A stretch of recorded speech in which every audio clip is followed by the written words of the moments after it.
Group 1. Letter A.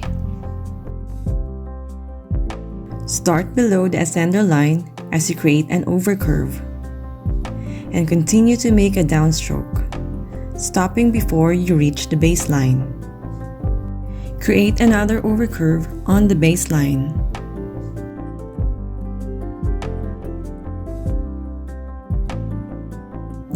Make sure to have at least one nib width distance as you write the downstroke on the right.